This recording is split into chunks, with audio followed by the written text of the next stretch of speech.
Iremos agora rever, essencialmente, quais os métodos de estudo para avaliação do aparelho urinário e principais indicações clínicas, quer no estudo do aparelho excretor e do alto aparelho urinário, quer ainda no estudo da bexiga, fazendo-se depois, pelas suas implicações um pouco especiais, alguma referência à patologia traumática nesta área. Nestes esquemas podemos ver os rins e a sua localização anatómica, bem como o ambiente de gordura retroperitoneal que os envolve de um lado e do outro. Serve também este diagrama para mostrar as relações vasculares, quer da artéria renal com o bacinete, que tem, portanto, uma localização anterior, quer ainda a posição das veias renais a drenarem na veia cava inferior, com o trajeto da veia renal esquerda imediatamente a passar por baixo da emergência da artéria mesentérica superior. Portanto, os rins, como órgãos retroperitoneais, têm, de facto, uma localização relativamente fixa no abdômen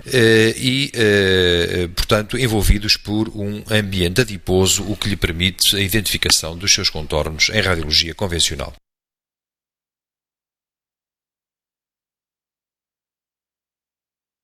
Começando a nossa abordagem através do estudo da contribuição da radiologia convencional para a sua avaliação, o abdômen simples é, de facto, uma das técnicas que pode ser utilizada, embora, obviamente, tenha limitações muito consideráveis, e depois podemos lançar mão de outras técnicas em radiologia convencional, as chamadas pialografias, pialografia indireta ou pialografia, se quisermos, descendente, que corresponde, portanto, à urografia intravenosa, mais não sendo que a injeção intravenosa de um produto de contraste iodado, e a avaliação da sua passagem depois através da eliminação renal, uma vez que estes contrastes são eliminados em cerca de quase 100% por via renal, mas também podemos utilizar outras técnicas pielográficas de opacificação do aparelho excretor, chamadas diretas, onde temos a pielografia ascendente, que é efetuada por via retrógrada, portanto uma manobra invasiva que obriga a cateterização direta do ureter e à injeção unilateral de um produto de contraste. Utiliza-se, obviamente, em situações muito particulares. Podemos também fazer, ao contrário, também uma pielografia direta, mas agora por via descendente, por via percutânea, a partir do momento em que se faça uma nefrostomia por punção transabdominal e transrenal, injeção de produto de contraste diretamente a nível do bacinete. Portanto, estas são também possibilidades adicionais para avaliação, sobretudo do aparelho excretor e do ureter, e utilizadas em situações muito particulares. Outro tipo de exames tende fundamentalmente para a avaliação da bexiga e da uretra. Podemos ter então a cistouretrografia indireta incluída no estudo por urografia intravenosa, portanto é a fase tardia, digamos, da urografia intravenosa. Apresenta como desvantagem essencial o facto do contraste estar muito diluído a nível da bexiga, o que reduz em muito a capacidade de resolução anatómica, espacial, de reconhecimento de estruturas e, portanto, a informação morfológica é inferior àquela que pode ser obtida através da cateterização uretral direta e, portanto, pela injeção retrógrada de contraste diretamente na uretra. Também, obviamente, estas situações são situações peculiares, particulares, a utilizar como exames de segunda linha no estudo do trato urinário e em condições muito especiais. Por último, temos, obviamente, as angiografias. As angiografias, não só dispomos da angiografia tradicional, a angiografia de subtração digital, tanto que é hoje uma técnica bastante fiável para a avaliação, inclusivamente de estenoses em pequenos ramos distais ou de pequenos aneurismas, por hipótese, mas dispomos também, se pretendermos avaliar essencialmente a artéria renal no seu trajeto principal ou os seus ramos principais, dispomos de outras técnicas igualmente eficazes em termos puramente diagnósticos, como seja a angiotac ou a angiografia por ressonância magnética.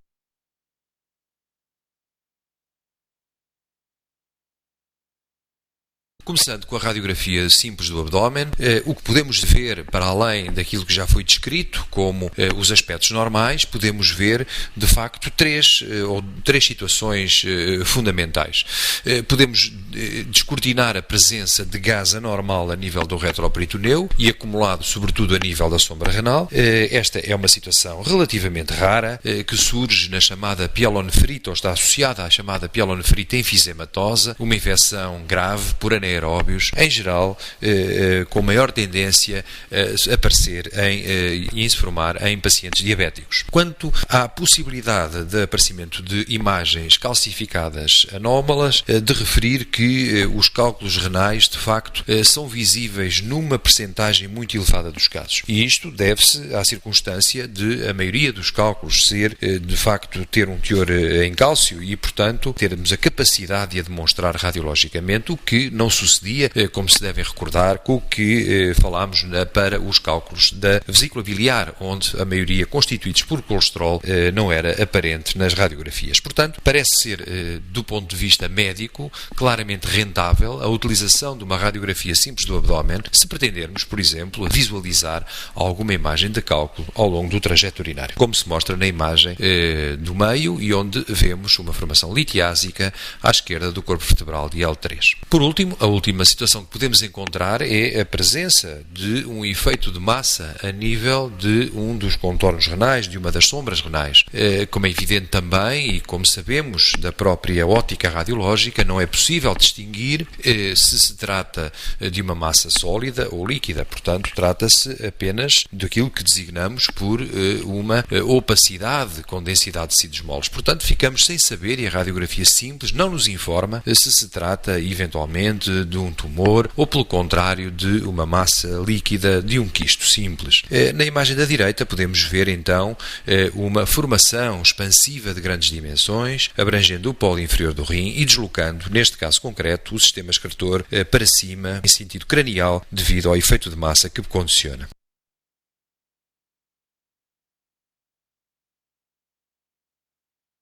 Nesta imagem podemos ver também que nem sempre as calcificações e os cálculos estão presentes a nível do alto aparelho excretor renal ou ao longo dos ureteres, mas por vezes podem também suceder cálculos a nível da bexiga. Na imagem da direita observamos uma imagem relativamente densa, de morfologia ovalada, que corresponde precisamente à presença de um volumoso cálculo vesical. Estes cálculos desenvolvem-se, em geral, na sequência de estase urinária, muito particularmente em pacientes com hipertrofia prostática de longa data, condicionando obstrução ao normal fluxo urinário. Portanto, é evidente que estes cálculos são, obviamente, demonstrados com toda a vantagem e confirmados por ecografia. Na imagem da esquerda vemos, e apenas para relembrar, que deverá ser pesquisado no abdômen e tem também na radiografia simples do abdômen e tem a sua importância clínica, a presença da imagem correspondente à bexiga. A bexiga com uma opacidade de tecidos moles que se pode ver a nível da escavação pélvica e onde é relativamente simples de reconhecer os seus contornos devido ao ambiente adiposo que a rodeia.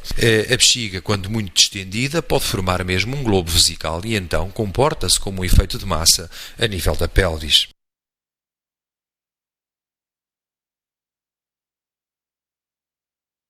Muito embora a urografia intravenosa ou pielografia descendente seja um exame que tem alguma relevância e importância a nível do estudo do trato urinário, essa importância tem vindo claramente a decrescer ao longo dos últimos anos, fruto do aparecimento de outras técnicas que substituem com vantagem a sua informação diagnóstica. A título de exemplo, devemos dizer, por exemplo, que num serviço de radiologia dos hospitais da Universidade de Coimbra, este exame é um exame que o seu pedido tem sido reduzido drasticamente em mais de 50% dos casos, portanto, em relativamente àquilo que se fazia anteriormente. E apenas não é mais porque, neste caso, o serviço não dispõe ainda de tecnologia que possa, de alguma forma, prescindir da sua utilização em condições muito particulares. Portanto, quanto à técnica desta urografia intravenosa, que mais não é exatamente do que o mesmo tipo de estudo que fazemos quando utilizamos, por exemplo, ataque com contraste intravenoso, portanto recorre à injeção intravenosa de contraste, iodado, hidrossolúvel, que será eliminado por filtração glomerular. A ideia deste exame é inicialmente obter um filme chamado um filme zero, ou filme de conjunto, onde se procura essencialmente os sinais semiológicos que atrás descrevi, presença de gás anómalo, calcificações ao longo do trajeto urinário,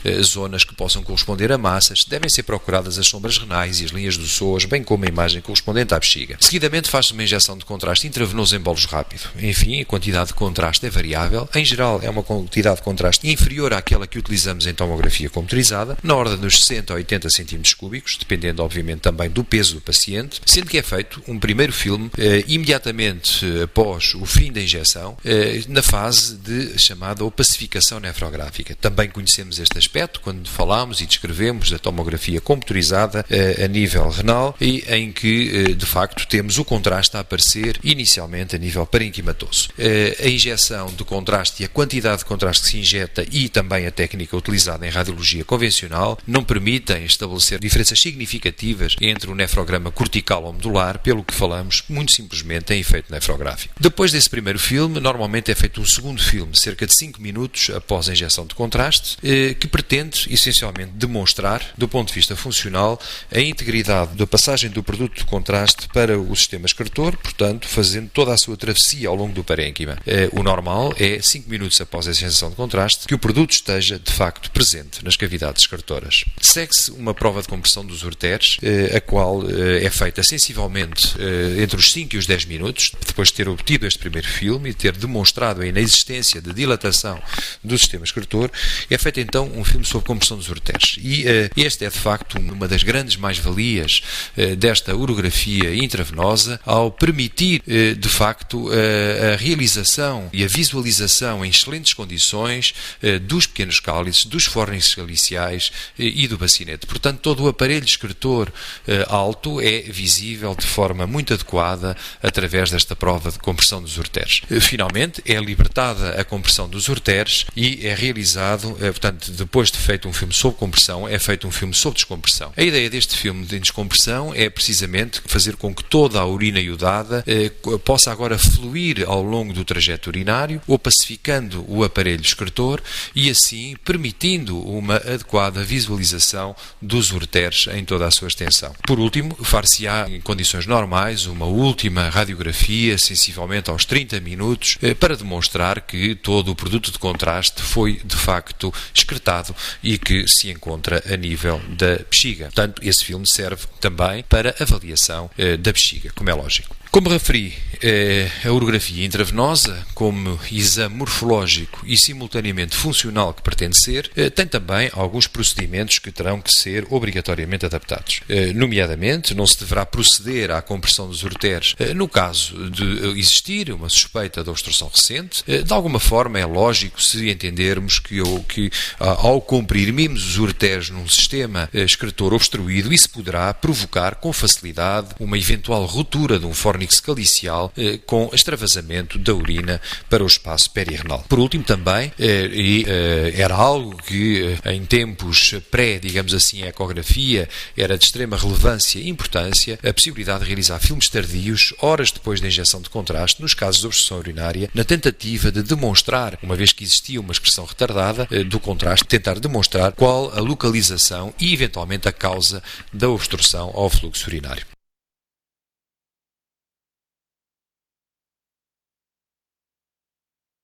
Valerá aqui a pena uma nota, até porque tradicionalmente a urografia intravenosa foi sempre associada a algum receio de reações secundárias após a injeção de contraste. Receio esse que subitamente parece se ter minimizado, não digo desaparecido, mas minimizado com a utilização da tomografia computerizada. Vale a pena aqui, de facto, discernir algo sobre a utilização dos contrastes iodados e dar alguma informação adicional.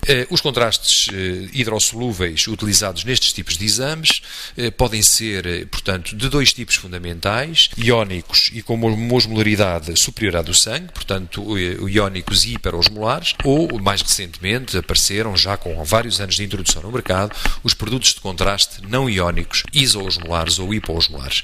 Estes produtos de contraste têm a desvantagem de serem substancialmente mais caros, mas, por outro lado, têm a grande vantagem de apresentarem uma taxa de reações secundárias menor, tais como vômitos, tais como cefaleia, celeias, tais como o gosto metálico transitório na boca, enfim, um desconforto para o paciente extremamente atenuado e, de facto, tem um perfil de tolerância muito grande, nomeadamente, como digo, para estas reações minor, o que faz com que sejam hoje praticamente os preferidos em todos os tipos de exames. Portanto, de uma maneira genérica, hoje praticamente são só utilizados os contrastes não iónicos e isoosmolares, sobretudo, como é lógico, em grupos de maior risco, como sejam os pacientes desidratados, idosos ou crianças. É claro que o facto de utilizarmos contrastes iodados por si só, sejam iónicos ou não iónicos, hiper ou hipoosmolares, não invalidam a possibilidade da ocorrência de reações anafiláticas ao iodo, que são muito raras. Calcula-se em grandes séries que possa ocorrer uma reação grave ou muito grave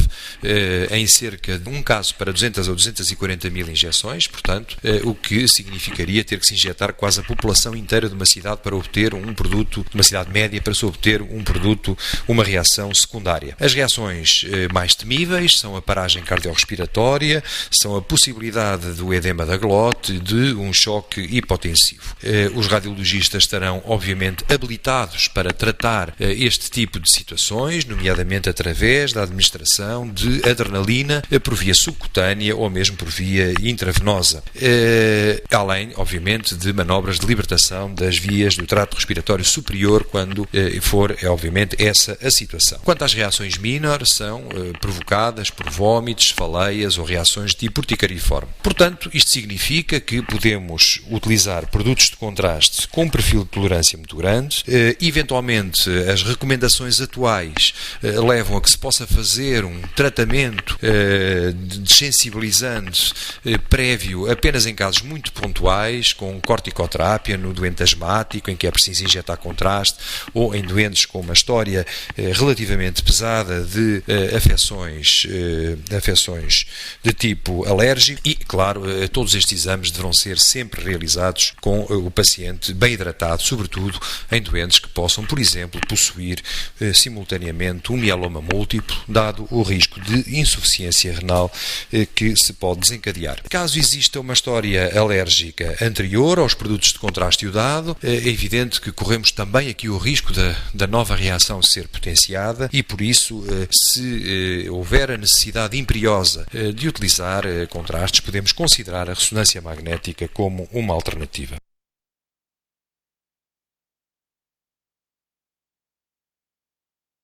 Bom, quanto ao estudo da urografia intravenosa, o que é que avalia? Avalia a localização e a morfologia renal, sabendo sempre que, e será bom não esquecer, que os rins têm um efeito de ampliação radiográfica em radiologia convencional, mas isso já foi um tema que já foi falado.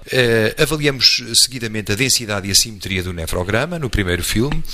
Em tempos idos, uma técnica que se utilizou foi a chamada urografia minutada, em que se pretendia tentar discernir entre diferenças do nefrograma entre os dois rins. Isso poderia indiciar um atraso no aparecimento de contraste e uma filtração glomerular diminuída de um dos lados, por exemplo, associada às estenoses renais nas situações de hipertensão secundária. Mas, efetivamente, hoje essa prática está totalmente abandonada, uma vez que a sensibilidade e a especificidade eram, de facto, muito baixas para justificar os custos adicionais relacionados com este tipo de modificação técnica. Depois deverá ser avaliado o tempo de aparecimento do contraste no sistema de coletor, do filme dos 5 minutos, e sinais de obstrução ao fluxo urinário. É fundamental no filme sob compressão avaliar a integridade das papilas renais. A título de exemplo, poderão estar alteradas, poderão ter desaparecido em situações de pielonefrite antiga e sequelas de pielonefrite, poderão de facto estar amputadas nas situações de necrose papilar. Portanto, há uma patologia também específica que pode ser diagnosticada com relativa facilidade com o recurso a este filme. A urografia permite avaliar também a integridade da espessura parenquimatosa, ao ver, portanto, qual é a distância que separa o contorno do rim das papilas, ou mais concretamente dos pequenos cálices, e finalmente, uma das grandes vantagens que ainda se mantém com esta técnica, permite avaliar os defeitos de reflexão do sistema coletor, utilizando a combinação dos filmes de compressão e descompressão. Por último, a avaliação alteração vesical é também uma realidade, como é lógico, quer em relação à morfologia, quer em relação ao seu conteúdo, mas já frisei que esta técnica é claramente suplantada hoje em dia através da avaliação por ecografia.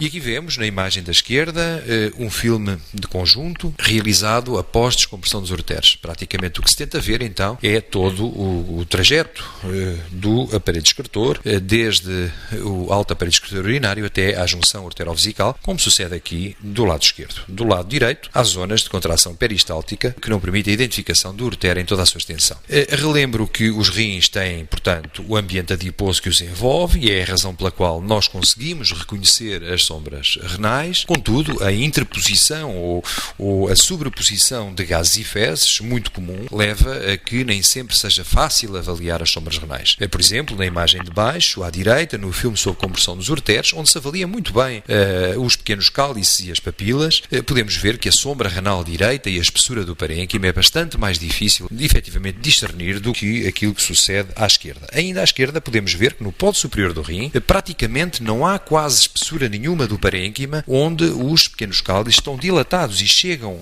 até ao contorno renal. Este é um exemplo típico de uma sequela de uma pielonefrite e que, de facto, condicionou a redução focal e atrofia parenquimatosa.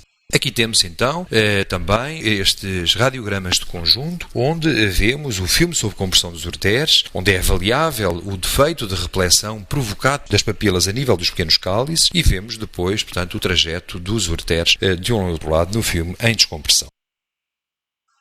Para além da avaliação renal, da função do aparelho excretor, há toda uma série de alterações que podem ser observadas como anomalias congénitas, uma das quais, por exemplo, condiciona o aparecimento de um aspecto muito típico chamado rim em ferradura. Os rins, como sabemos, são oblíquos em relação à coluna vertebral, com uma orientação de cima para baixo e de dentro para fora, e passarão a ficar praticamente paralelos em relação à coluna vertebral, nos casos em que os rins estão congenitamente fundidos pelo seu polo inferior, como é o caso que aqui se demonstra, em que se observa a verticalização dos rins. Outra situação, também relativamente comum, é observar a presença de duplicações do sistema excretor. Anomalias congénitas que poderão não ter qualquer significado patológico, mas poderão também ser sede, eventualmente, de obstrução. De obstrução a um ou outro pielão superior ou pielão inferior, uma vez que estes rins mostram muitas vezes dois bacinetes, dois ureteres, os quais podem ser fundidos a meio do seu trajeto ou podem lançar-se de forma isolada a nível da bexiga. Por último, embora situações muito raras, mas podemos ter mesmo verdadeiramente casos de agenesia renal, o que obriga, por exemplo, a que os pacientes que vão ser submetidos ou que vão ser potenciais dadores vivos para transplante renal, tenham que ter um estudo prévio que demonstre efetivamente as dimensões e a integridade de ambos os rins. Neste caso, mostra-se na imagem da direita uma redução dimensional muito marcada do rim esquerdo, que praticamente é inaparente, mesmo neste corte tomográfico que estamos aqui a ver, nesta zonografia, enquanto o rim direito tem um aspecto claramente de grandes dimensões, de aspecto vicariante. É um exemplo de uma hipoplasia renal congénita.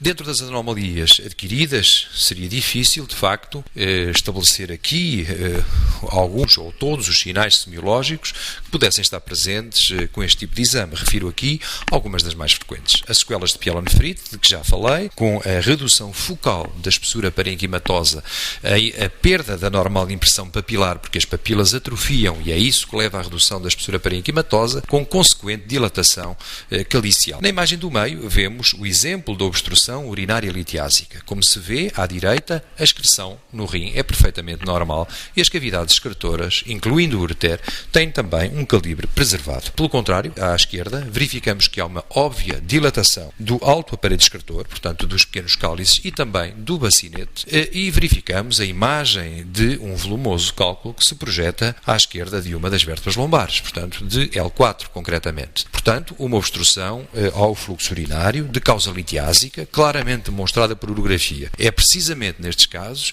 que estaria contraindicada a realização do filme sob compressão dos ureteres pelos perigos que já foram atrás apontados. Na imagem da direita, podemos ver também onde a urografia pode colaborar, nos casos de maior dúvida, entre a distinção de um flebólito visível na escavação pélvica, que corresponde a pequenas tromboses de veias pélvicas mais frequentes na mulher e que têm algumas características conhecidas, mas que por vezes confundem ou se podem ser um pouco mais centralizadas que o habitual e podem mimetizar cálculos urinários. De facto, é fácil verificar que as imagens dos flebólitos estão fora do trajeto do ureter opacificado, fazendo-se assim, com toda a facilidade, o diagnóstico diferencial.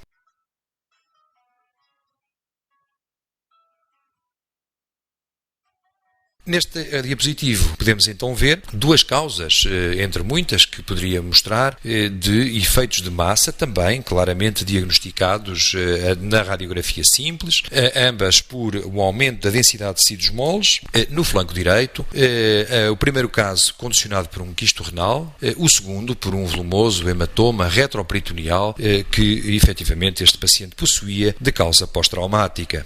Na última imagem vemos a opacificação do aparelho excretor. Foi neste caso opacificado por via retrógrada e a intenção era tentar observar se existia ou não ruptura concomitante do ureter, fratura ureteral, e verificamos que há aparente integridade sem extravasamento de contraste, mas de facto existe uma grande opacidade de tecidos moles a condicionar desvio do rim direito, um desvio cranial do rim.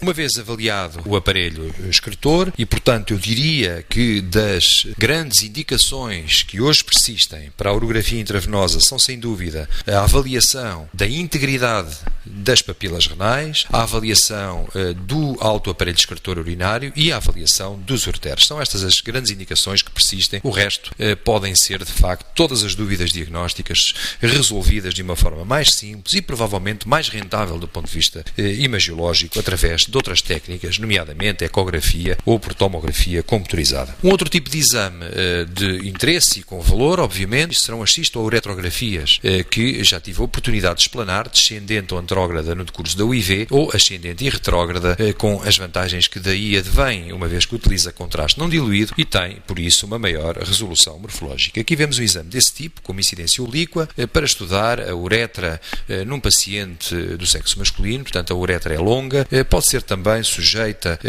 a fraturas e é muitas vezes nesse contexto que este tipo de exame é efetivamente realizado.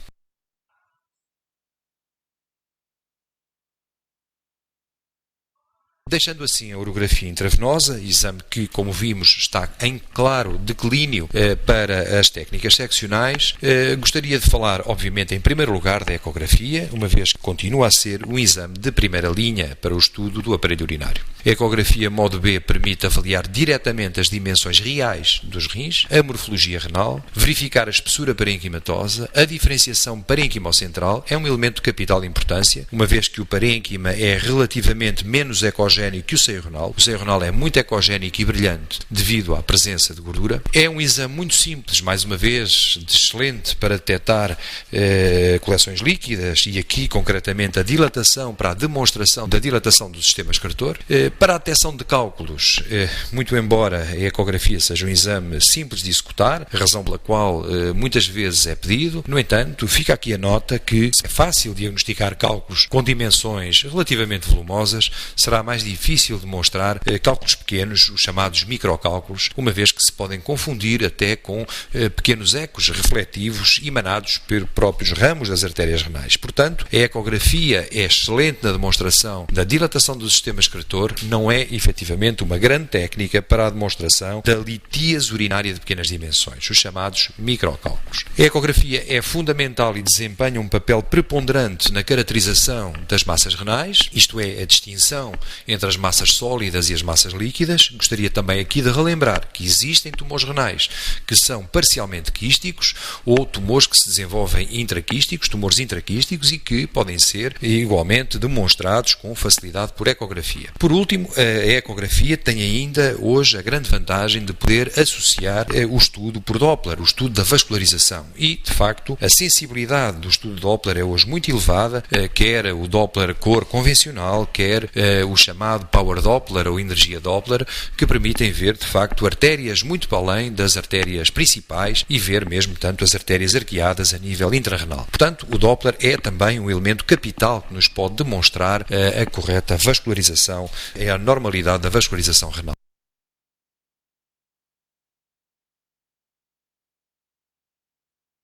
Aqui temos alguns exemplos de aspectos ecográficos normais. Em ecografia, na imagem de baixo, do lado esquerdo, vemos um rim com uma boa diferenciação entre o parênquima, que é menos ecogénico, e o seio renal, mais ecogénico, mais brilhante. Acima temos a imagem do fígado. Na imagem de cima, também à esquerda, já observamos, por exemplo, um rim que tem uma redução das suas dimensões, mas ainda preserva a diferenciação parênquima central. A presença de indiferenciação entre o parênquima e a zona central, ecogénica, portanto, significa que o parênquima se torna mais ecogénico, está habitualmente associada a rins insuficientes. Portanto, qualquer causa de insuficiência renal, o rim que não produz urina, torna-se efetivamente um rim mais ecogénico a nível parenquimatoso e daí a tendência é as duas zonas se discernirem com maior dificuldade. À direita, vemos então uma imagem de Doppler, uma observação Doppler com energia Doppler, com a técnica de energia Doppler, em que podemos ver, de facto, como a resolução atual e a sensibilidade ao Doppler permite a resolução de pequenas artérias intrarrenais.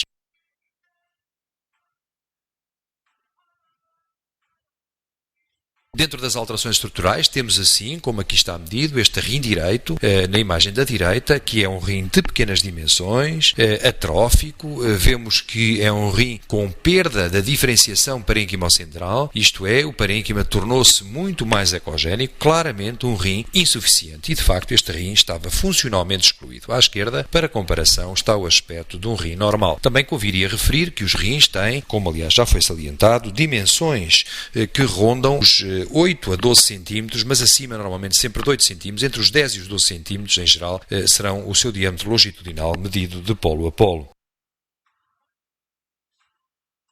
Nesta imagem podemos ver também como é importante que a técnica ecográfica seja de boa qualidade e bem executada para que efetivamente se possam diagnosticar alguns tipos de patologia. Uma delas, a patologia litiásica. Como sabemos, em ecografia nós podemos modificar a distância focal, a distância onde de facto os nossos ecos se centram e é aquela que será de alguma maneira mais focalizada na nossa imagem. Assim podemos ver nas imagens da esquerda que existe uma imagem ecogénica que desperta cone de sombra, sem dúvida nenhuma, uma imagem de um cálculo.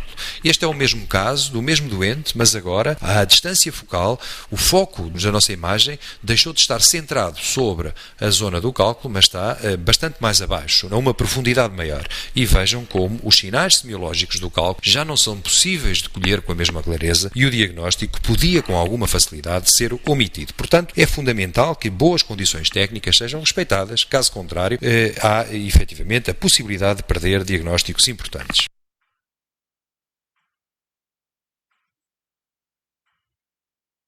Nesta imagem tenta-se demonstrar a colaboração e a importância que tem a ecografia na distinção entre um quisto renal simples, do lado esquerdo, com todos os seus sinais ecográficos habituais, anecogénico, ausência de ecos internos, reforço dos ecos posteriores por facilitação dos ecos a jusante, enquanto que à direita temos um volumoso tumor renal de aspecto sólido, semelhante ao do parênquima, fazendo protusão até inclusivamente para fora da cápsula renal.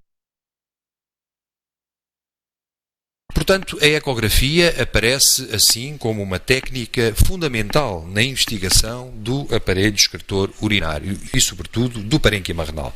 Quanto à tomografia computurizada, a informação morfológica que fornece é muito semelhante à informação que obtemos por ecografia. No entanto, há hoje uma tendência muito maior para utilizar a tomografia computurizada, inclusivamente sem contraste, para a detecção de cálculos. Como vimos, a ecografia não é um método excelente para a detecção injeção de pequenos cálculos, e a informação que é necessário obter é essencialmente aquela que releva das dimensões dos cálculos, porque sabemos que cálculos que têm até 5 mm serão muito provavelmente espontaneamente eliminados, enquanto cálculos maiores que 5 mm necessitarão de outros tipos de abordagens terapêuticas. Portanto, a tomografia computurizada, e uma vez que sabemos que a esmagadora maioria dos cálculos tem de facto algum grau de mineralização, aparece hoje como uma técnica fundamental para fornecer este tipo de informação. Por outro lado, a tomografia computurizada caracteriza com facilidade massas renais. Pode mostrar se as massas são sólidas, o seu padrão de realce, a existência de componentes adiposos internos, por exemplo, ou a existência, por exemplo, de um tumor ou de uma massa quística com os quistos simples a rondarem as 0 unidades Hounsfield, portanto a zona média da escala Hounsfield. Por último, como já referi também anteriormente, podemos dispor da angiotensina das artérias renais, que hoje permite também com muita facilidade o diagnóstico, exclusivamente o diagnóstico, portanto é uma técnica puramente diagnóstica, o diagnóstico de estenoses das artérias renais hemodinamicamente significativas, quer em casos de estenose atromatosa, quer de natureza de displásica.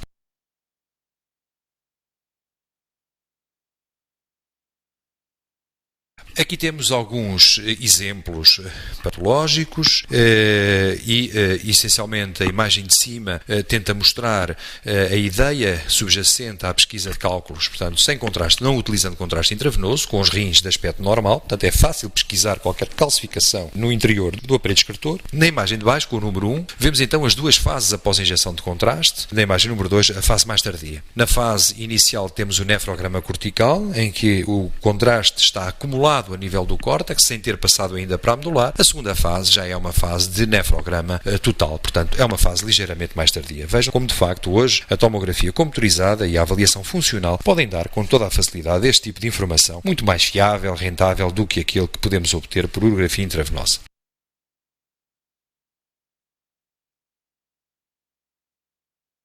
Aqui vemos alguns exemplos de alterações que podem ser encontradas.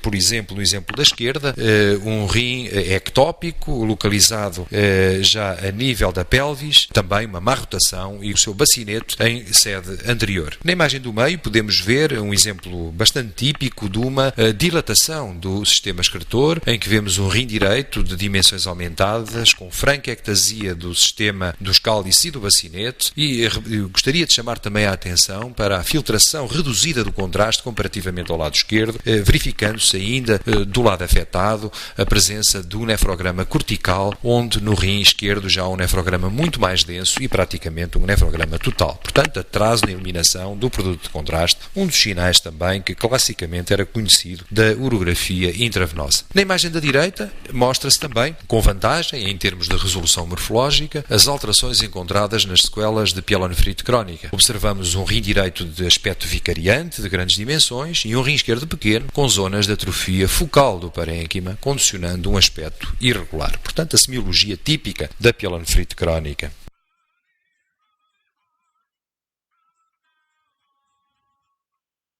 Outra das grandes vantagens da tomografia computurizada é a possibilidade de demonstrar alterações de caráter vascular, como os infartos renais, claramente identificado na imagem da esquerda, com uma ausência de perfusão da metade anterior do rim esquerdo, numa situação pós-traumática, facilmente diagnosticado. Este é o tipo de exemplo que não é demonstrado quando é executada uma simples ecografia em modo B no serviço de urgência, portanto, só apenas exames que possibilitam este acesso à informação vascular é que são capazes de dar esta informação. E na imagem da direita, uma situação relativamente rara, mas também possível, um caso de trombose bilateral das veias renais, em que se observam as veias com conteúdo hipodenso interno, não sofrendo efeito de realce, cuja cabeça do trombo está situada na transição para a veia de cava inferior a nível da veia renal direita.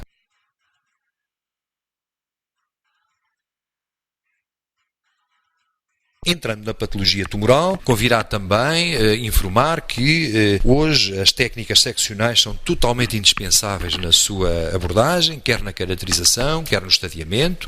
Os esquemas anexos mostram exemplos de tumores renais que têm tendência, de facto, para um envolvimento vascular extremamente precoce, o que inviabiliza, de alguma maneira, uma cirurgia de reseção curativa. Isto por um lado. Por outro lado, também é verdade que com o advento destas técnicas seccionais, temos vindo a diagnosticar cada vez tumores de menores dimensões. E estes tumores pequenos já não são necessariamente tratados por uma nefrectomia total, mas sim mesmo por uma tumorectomia, como vemos no exemplo em baixo à direita. Portanto, é fundamental, de facto, estadiar o tumor, conhecer exatamente o que se passa a nível local, o que se passa a nível vascular e, obviamente, conhecer também o que sucede em termos de metastização, quer adenopática, quer, obviamente, visceral. Convém também aqui referir, como, enfim, um dado que já é bastante conhecido, que o tumor de Graft, tanto sendo embora um carcinoma, tende a seguir uma metastização de tipo sarcomatoso, envolvendo, obviamente, os pulmões como grande primeiro filtro para a sua metastização, o que é lógico se entendermos que a drenagem tumoral se faz através das veias renais diretamente para a veia cava inferior.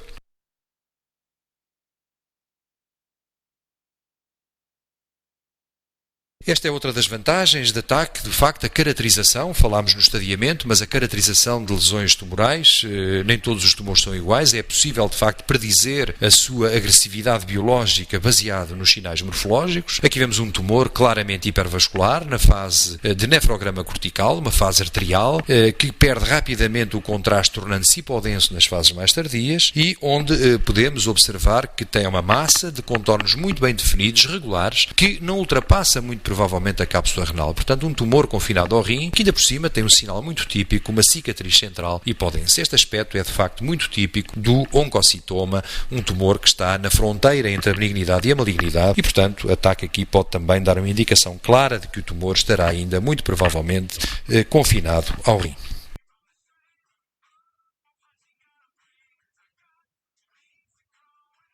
E nesta imagem tenta relatar-se um problema clínico bastante importante que corresponde ao diagnóstico dos pseudotumores. Muitas vezes os rins apresentam alterações congénitas, como sejam hipertrofia de coluna de Bertin, e que simulam, de facto, imagens de tipo pseudotumoral, como se pode observar nesta ecografia, onde, de facto, o operador relatou uma imagem nodular arredondada sólida que podia ser entendida como um carcinoma de células renais. Efetuou-se, de facto, o ataque neste doente, com e sem administração de contraste, são as duas imagens que estão, portanto, em baixo, e podemos observar a zona de hipertrofia do lábio anterior do rim esquerdo, com uma zona central que corresponde a um pequeno cálice no seio da gordura, a este nível. Portanto, tratava-se muito simplesmente de uma hipertrofia do lábio anterior do rim esquerdo, portanto, com uma imagem de pseudotumor e não de um verdadeiro tumor.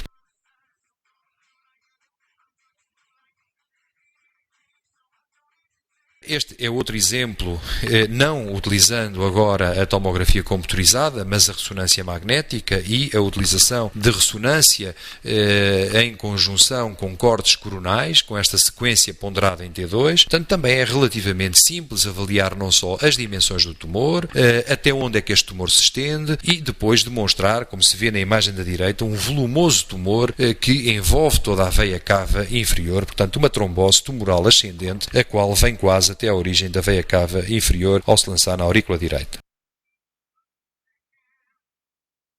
Nesta imagem podemos ver também a colaboração da tomografia computurizada. Havia aqui lesões suspeitadas num jovem paciente, havia lesões que eram de facto suspeitas do lado esquerdo, mas também se pode observar que há lesões à direita, lesões renais hipovasculares, portanto diferenciando-a claramente do adenocarcinoma, que em geral é um tumor hipervascular, e em que podemos ver igualmente alguma compressão e envolvimento extrínseco do aparelho excretor urinário. Tratava-se de um linfoma.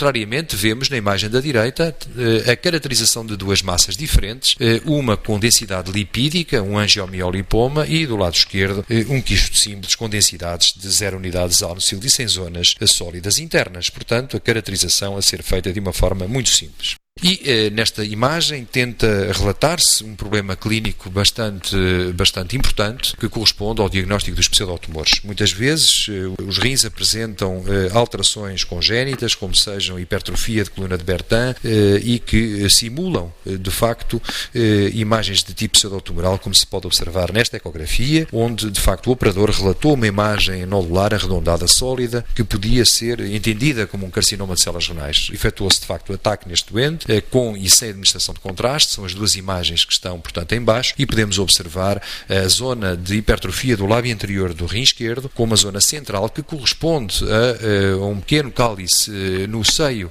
da gordura, a este nível. Portanto, tratava-se muito simplesmente de uma hipertrofia do lábio anterior do rim esquerdo, portanto, com uma imagem de pseudotumor e não de um verdadeiro tumor.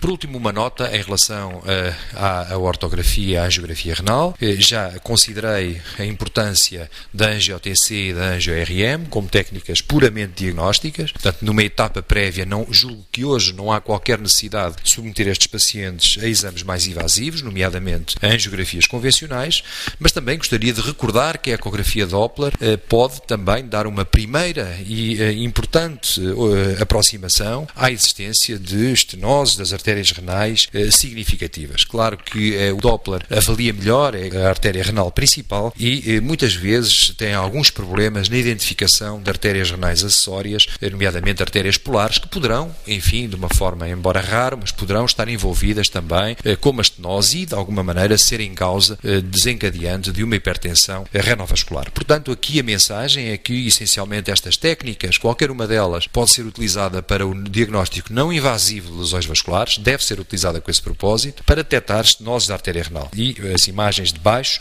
são bem elucidativas em tomografia computerizada, com reconstrução apropriada, portanto, com algoritmo de projeção de máxima intensidade, é possível ver as artérias renais normais em toda a extensão, com um aspecto que é, de facto, muito comparável ao da ortografia convencional que é demonstrada na imagem do meio. À esquerda, demonstra-se a imagem do Doppler. Portanto, a angiografia de subtração digital deve ser, hoje em dia, utilizada apenas com finalidade terapêutica, quando queremos já efetivamente fazer angioplastias e fazer a dilatação da artéria renal, portanto tratar aquela hipertensão renovascular.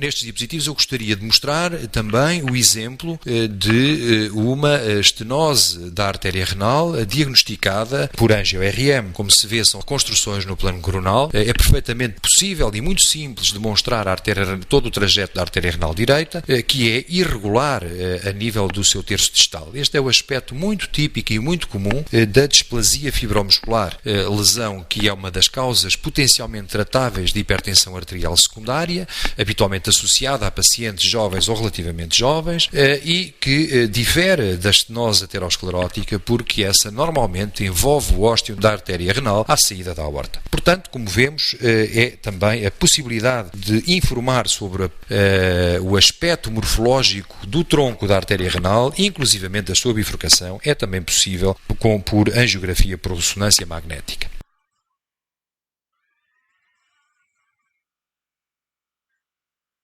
Claro que esta avaliação do aparelho excretor ficaria incompleta se não fizéssemos alguma menção ao estudo vesical e, efetivamente, a radiografia simples pode mostrar, como já falámos, a presença de cálculos, de calcificações da parede, associados eventualmente a alterações de caráter infeccioso ou a possibilidade de demonstrar distensão, portanto, e a presença de um globo vesical. Mas o exame que confirma estes achados é essencialmente o exame de primeira linha, é a tomografia computerizada. Ou, obviamente, em segunda linha, a tomografia computerizada, se o que se pretende já é a avaliação de um tumor conhecido, mas o diagnóstico do tumor é, em si, realizado por ecografia. E aqui temos exemplos, no primeiro caso, de um pequeno tumor papilar com uma projeção intravesical, facilmente diagnosticado por ecografia num paciente com hematúrias, é fácil medir o tumor e a TAC acaba por intervir uma segunda linha, como vemos nos dois exemplos subsequentes, em que vemos o tumor vegetante no seio da urina iodada, apontado pela seta, e vemos depois ainda outra informação muito relevante e importante, que é o extravasamento da neoplasia para fora da bexiga, como podemos observar na imagem da direita, estadiando este tumor num tumor T4.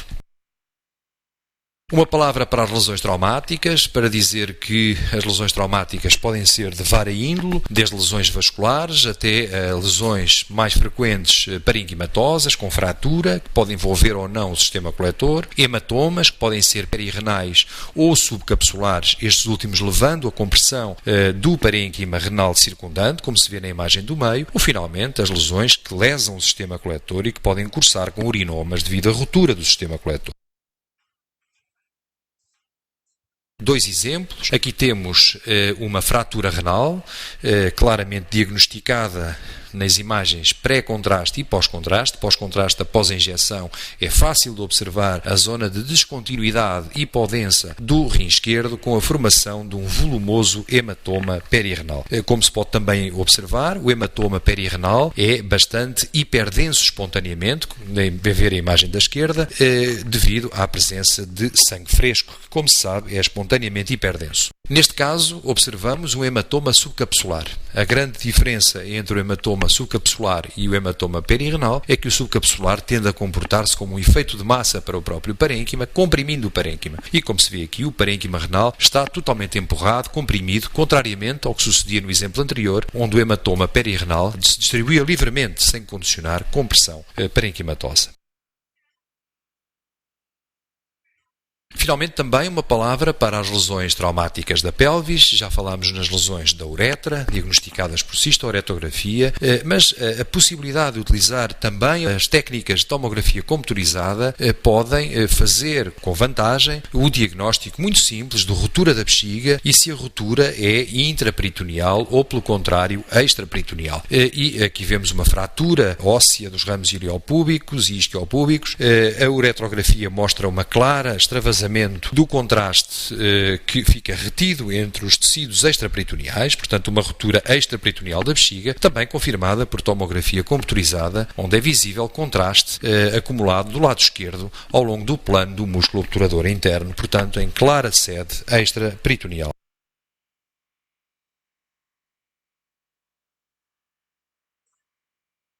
Finalmente, também, só para chamar a atenção para que a tomografia computurizada pode, de alguma maneira, ajudar de uma forma simples no diagnóstico de fístulas entre o tubo digestivo e a bexiga ou, inclusivamente, no diagnóstico de infecções que cursem com gérmenes produtores de gás, através da demonstração, como se vê neste exemplo, de níveis hidroaéreos. Neste caso concreto, tratava-se de uma fístula colovesical associada a uma doença inflamatória intestinal. Portanto, penso que a tomografia, em resumo, a tomografia computurizada tem hoje um papel fundamental na exploração do aparelho urinário, no estudo dos tumores, no estudo da litíase e, portanto, é um excelente complemento ao exame ecográfico.